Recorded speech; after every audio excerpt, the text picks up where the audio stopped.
Bonjour à toutes et à toutes, bienvenue dans l'analyse fondamentale hebdomadaire de la semaine 3. Comme chaque semaine, je vais vous analyser ce qui s'est passé au niveau macroéconomique et géopolitique sur la semaine 3. Et on commence tout de suite avec les États-Unis. Qu'est-ce qui s'est passé aux États-Unis cette semaine? On a eu plusieurs datas économiques qui sont tombées, des datas économiques avec plutôt de bonnes nouvelles pour les États-Unis.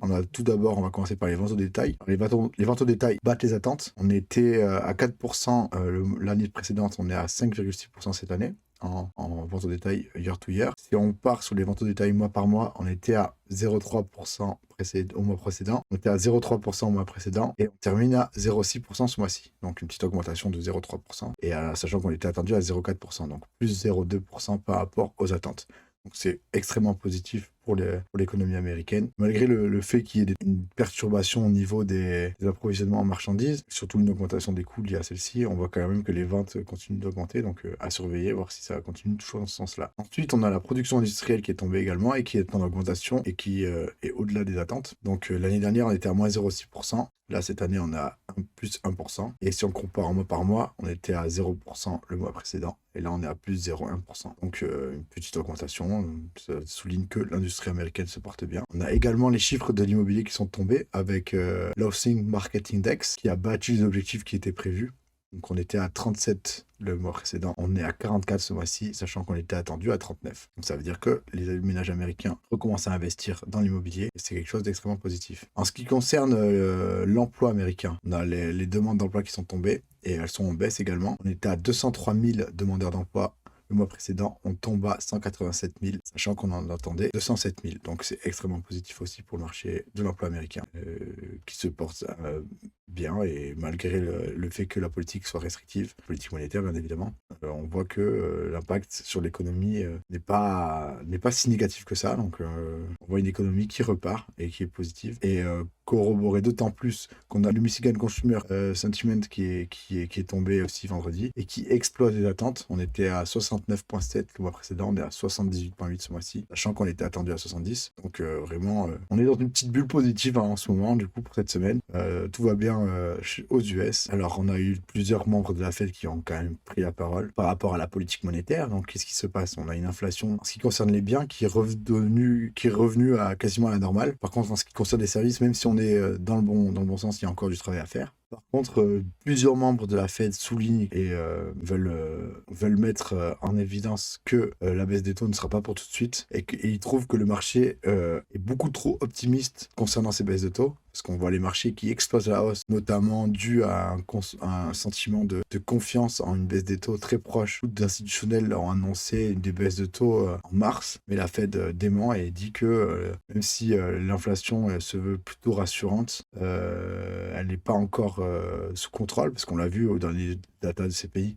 Au mois par mois, il y a eu une légère augmentation. Donc la bataille est loin d'être gagnée, et la Fed encourage du coup les institutions à plus se concentrer sur les datas économiques que sur des prévisions de baisse de taux. Donc les datas économiques à surveiller, ça va être les salaires, le PMI, le PPI, et toutes les datas type PIB, etc., pour voir la santé économique du pays. Et donc, même si cela est plutôt rassurant, la Fed n'exclut pas une hausse des taux si le progrès de l'inflation stagne ou s'inverse. On passe maintenant au Canada. Alors au Canada, on a les CPI qui sont tombés ce mois-ci. Alors on a une inflation qui est dans les clous, ce qui souligne l'efficacité des mesures prises par la Banque centrale pour endiguer cette inflation. Pour exemple, on a le CPI qui est tombé en year to year, on était à 3,1% l'année précédente, on est à 3,4%. Sachant qu'on était attendu à 3,4, on est parfaitement dans les clous. Pour le mois par mois, on était à 0,1% précédemment, là on est à moins 0,3%, sachant qu'on était attendu à moins 0,3%, parfaitement dans les clous également. Et pour le CPI Core, en year to year, on était à 2,8%, on passe à 2,6%, donc baisse également, ce qui est très positif. Et en mois par mois, on était à 0,1% précisément, et là on est à moins 0,5%. Donc un Canada qui maîtrise son inflation, et ça annonce une politique qui porte ses fruits. En ce qui concerne les ventes au détail, on a les ventes au détail qui sont tombées aussi, et là il y a une grosse baisse des ventes au détail. On était à 0,5% précédemment, on tombe à moins 0,2% en mois par mois, et en year to year, c'est un peu moins grand le fossé, on était à 1,9%, on tombe à 1,8%, donc juste 0,1% d'écart. Donc à surveiller, à voir si ça évolue de manière positive dans les mois à venir, on espère pour le Canada.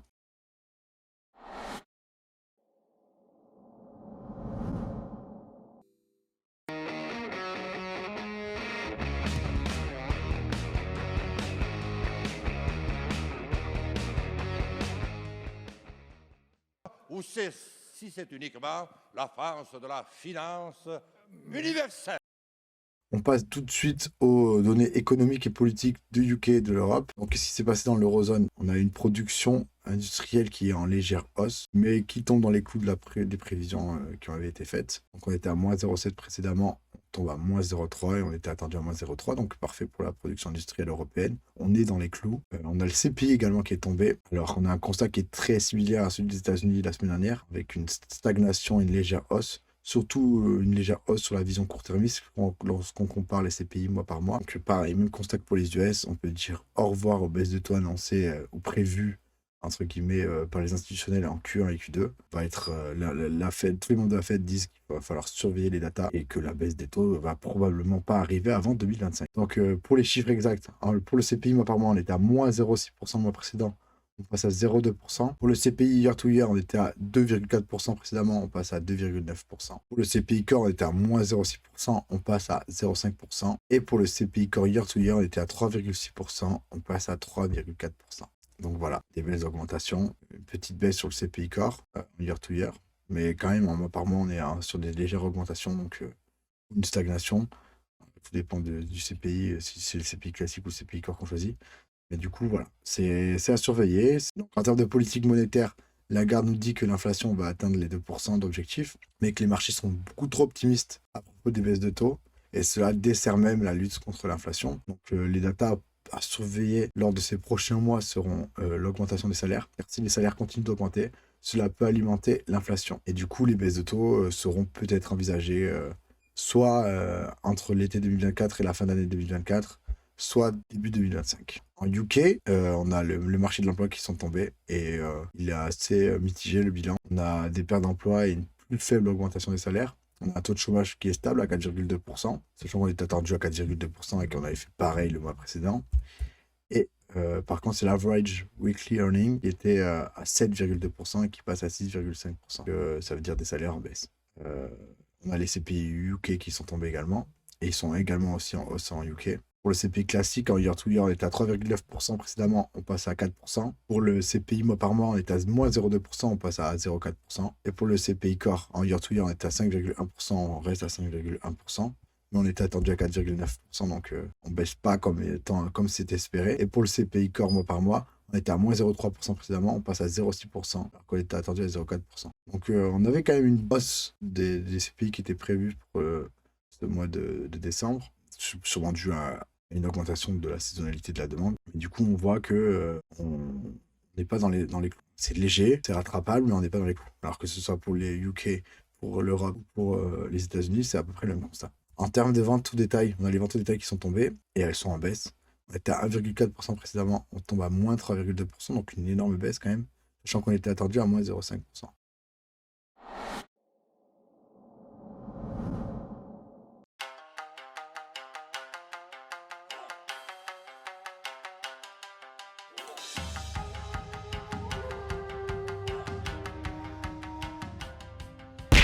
On passe tout de suite aux données économiques et politiques de l'Asie. On commence par le Japon. Alors, le Japon, on a plusieurs données qui sont tombées. On a les PPI qui sont tombés. Donc, le Producer Price Index, qui est en légère hausse, surtout pour la vision court terme. Donc, en mois par mois, on était à 0,2% précédemment. On tombe à 0, on monte à 0,3%, sachant qu'on était attendu à 0%. Donc, une petite augmentation des prix en mois par mois. Et en year to year, on était à 0,3% précédemment. Et là, on est à 0%, sachant qu'on était attendu à moins 0,3%. Donc, ça veut dire que les prix, quand même, stagne, voire augmente un petit peu, donc c'est à surveiller également. Mais ça peut être dû à d'autres éléments externes. Concernant la politique monétaire du Japon, on a deux grosses dates qui sont attendues, qui est le meeting de la BOJ qui aura lieu entre le 22 et le 23 janvier. Dans cette réunion, ils vont principalement discuter du fait que l'inflation reste au-dessus des 2% cibles. La BOJ, pour l'instant, laisse paraître que cette hausse ou cette stagnation au-dessus des 2% ne soit pas due véritablement à sa politique monétaire, mais plutôt à des facteurs de coûts externes. Mais par contre, une attention particulière sera portée aux salaires qui pourraient soutenir une inflation liée à la demande. Donc du coup, c'est à surveiller. Que si les salaires augmentent trop,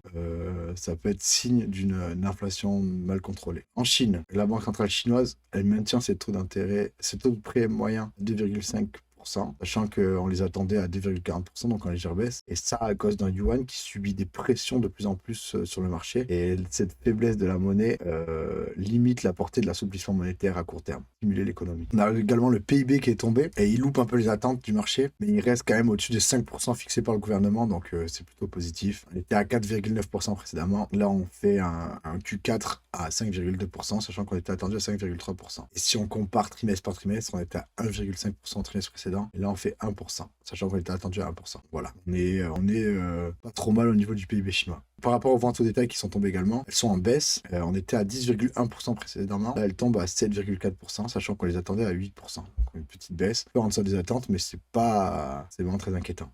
On passe ensuite à l'Australie. L'Australie, on a les CPI qui sont tombés également. Et l'inflation est en baisse en Australie. C'est plutôt positif.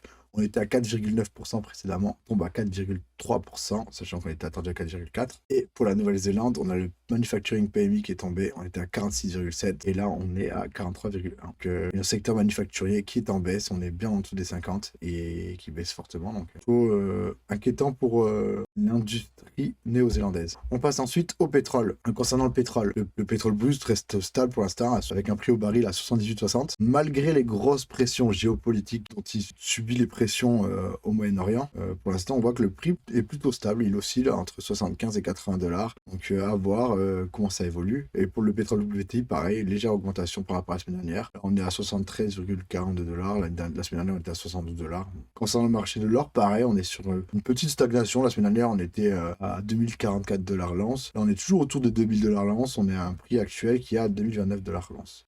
Pour l'instant, le marché action est très positif. Les actions américaines ont explosé et ont battu des records vendredi dernier. Le SP500, le Nasdaq et le Dow Jones ont eu des augmentations fulgurantes, notamment dues à un gros positivisme des investisseurs quant aux baisses de taux. Mais ça risque de vraiment changer vu le ton des banques centrales après leur meeting et les tensions géopolitiques qui sont en cours.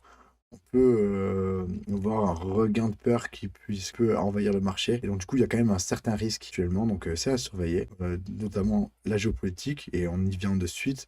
On a des grosses tensions au Moyen-Orient qui sont encore montées d'un cran. Les Houthis ont ouvert le feu sur un navire de l'US Navy. Bon, le missile a été détruit par un chasseur, mais quand même, les Houthis ont attaqué frontalement les États-Unis en réponse à leurs frappes aériennes sur leur territoire. L'Iran a également montré ses muscles en tirant des missiles balistiques en Irak à proximité du consulat américain, avec pour objectif officiel de détruire des bases espions menaçant sa sécurité intérieure. Mais c'était quand même à proximité de la zone. Il y a eu 8 frappes en tout, donc même assez conséquent. Et la Chine, alliée de l'Iran, a pris position pour une désescalade du conflit, étant donné que son économie se trouve aussi impactée à cause des coûts de transport qui augmentent et qui ont été multipliés par 2. Alors même si les Houthis n'attaquent pas les navires commerçants chinois mer Rouge, du fait de l'augmentation des prix liés au risque, les transporteurs, eux, ont multiplié les coûts de transport. La Chine se retrouve impactée par ce conflit, et donc du coup son économie également, et commence à demander à son allié, parce que quand même la Chine est alliée avec l'Iran, c'est un gros partenaire économique. Donc, un quart des réserves, enfin des ressources en pétrole de la Chine sont achetées à l'Iran. Donc, c'est quand même des partenaires économiques de longue date. La Chine demande à ce partenaire, prend position pour une désescalade du conflit. Donc c'est plutôt à la fois positif, à voir comment cela évolue, si la Chine va réellement avoir une influence sur son partenaire d'affaires, on l'espère, et que ce conflit se gère le plus vite possible et qu'on puisse se retrouver des flux de marchandises et de cargo normaux. À surveiller cette semaine, lundi, on a les taux chinois qui tombent et les PMI néo-zélandais, PMI service, parce qu'on a les pays manufacturiers qui sont tombés la semaine dernière. Mardi, on a la décision politique monétaire du Japon, du coup. On a le CPO néo-zélandais et le PMI australien. Mercredi, on a les PMI japonais, européens, UK et US. Du coup, grosse journée PMI mercredi à surveiller également. Et la politique monétaire de la Banque centrale du Canada. Jeudi, on a la politique monétaire européenne, donc à surveiller également. On va avoir beaucoup d'attentes à ce niveau-là par rapport aux datas qui sont tombées. Donc, en fonction de ce qui va tomber pour le PMI, et c'est déjà ce qui est tombé par rapport au CPI, on va voir quelle va être la position de la Banque centrale jeudi. On a le PIB US du trimestre 4 qui tombe et le chômage US jeudi également. Et vendredi, on a les CPI japonais et l'USPCE. Voilà. Soyez safe sur les marchés, faites attention. On surveille toujours ces histoires d'inflation. C'est le gros sujet en ce moment, vu qu'on est sur des politiques restrictives, qu'il faut juguler l'inflation due au Covid. On surveille également les tensions géopolitiques qu'il y a à travers le monde, notamment au Moyen-Orient, parce que c'est quand même un point du carrefour mondial, enfin, un gros carrefour mondial du commerce qui est impacté, donc peut avoir des répercussions. Et voilà, soyez safe sur les marchés, on fait attention. On regarde les différentes annonces de banque centrale. C'est très très important, notamment pour le Forex.